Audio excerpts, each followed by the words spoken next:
සාදරයෙන් පිළිගන්නවා heart TV වෙත ඔබව. අද මම ඔයාලට කියලා දෙනවා පොකුරු අදමල් භාවිතා කරලා හදා ගන්න පුළුවන්. සාමාන්‍ය අපි බොන තේ වෙනුවට භාවිතා කරන්න පුළුවන් රසවත් පොකුරු අදමල් තේ එකක් හදාගන්නේ කොහොමද කියලා. මම මේ වගේම කලින් පොකුරු අදමල් වලින් හදා ගන්න පුළුවන් බීම සහ පොකුරු අදමල් පානයක් ගැන වීඩියෝ දෙකක් කරලා ඇති ඒකත් බලන්න. මුලින්ම කඩාගත්ත පොකුරු අදමල් 8ක් විතර මේ විදිහට හොඳට හොදා ගන්න. ඒ වගේම තමයි පොකුරු අදමල් දෙකක් තුනක් අතර ප්‍රමාණයක් එක්කෙනෙක්ට ඇති සාමාන්‍ය මිලිලීටර් 200ක විතර තේ කෝප්පයක් හදාගන්න.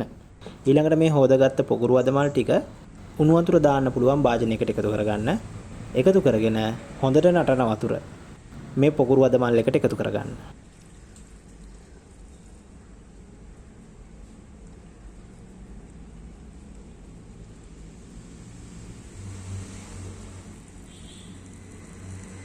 උණු වතුර එකතු කරගෙන පියනකින් වහලා මෙන්න මේ විදිහට විනාඩි 2ක් විතර තියාගන්න.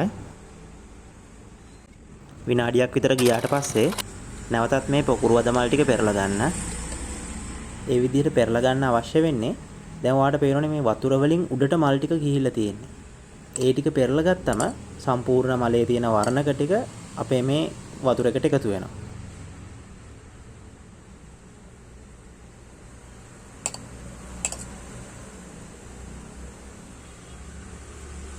මේ විදිහට හොඳට කලවම් කරගෙන නැවත පියනකින් වහලා විනාඩි 2 සම්පූර්ණ වෙන තෙක් තියාගන්න.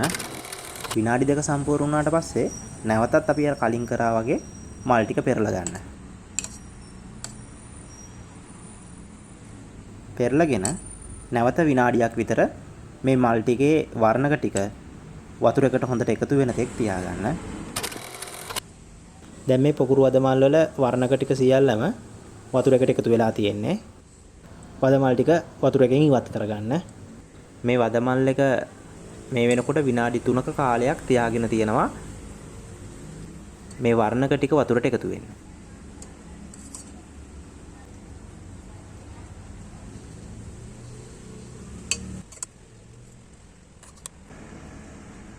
බලන්න මෙන්න මේ වදමලේ වර්ණක ටික ඉවත් වුණාට පස්සේ තනිකර නිකන් කහට පාට මලක් විතරයි තියෙන්නේ. දැන් ඔයාට අවශ්‍ය ප්‍රමාණයට සීනි එකතු කරගෙන වදමල් තේක පානය කරන්න පුළුවන්. ඔයාට කැමති නම් සීනි එකතු කරන්නේ නැතුව අපි සාමාන්‍ය කහට බොන ආකාරයටම පානය කරන්නත් පුළුවන්.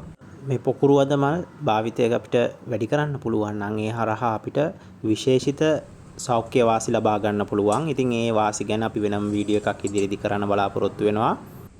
දැන් අපේ වදමල් තේක හදලා ඉවරයි. ඔයා අපේ වීඩියෝ එක බලාගෙන වදමල් තේ හරි ගස්සලා ඒකේ ෆොටෝ එකක් අපේ Facebook page එකේ post කරන්න කියලා මතක් කරනවා. මොකද ඔයාලා අපේ රෙසිපි බලාගෙන හදන කෑම වල ෆොටෝස් ඒ වගේම කමෙන්ට් දැක්කාම අපිත් මොටිවේට් වෙනවා. අපිට හරි සතුටුයි. ඉතින් එහෙම දැනටමත් දාලා තියෙන අයට ගොඩක් ස්තුතියි. මොනවා හරි ගැටලුවක් තියෙනවා නම් මේ වීඩියෝ සම්බන්ධ වෙන්න පුළුවන්. නැත්නම් කෑම එකක් හදන එකක් ගැන වෙන්න පුළුවන්. ගැටලුවක් තියෙනම් අපෙන් අහන්න අපි ඉක්මනට උත්තර දෙන්නම්. අපේ Facebook page එක, YouTube channel එක, Instagram, TikTok ෆලෝ කරන්න කියලා මතක් කරනවා. අපිව ෂෙයා කරන්න, ලයික් කරන්න, ඒ වගේම කමෙන්ට් කරන්න. මේ වගේ රසවත් අලුත් වෙනස් විදිහේ වීඩියෝ එකකින් නැවතත් හමු වෙමු. ස්තුතියි.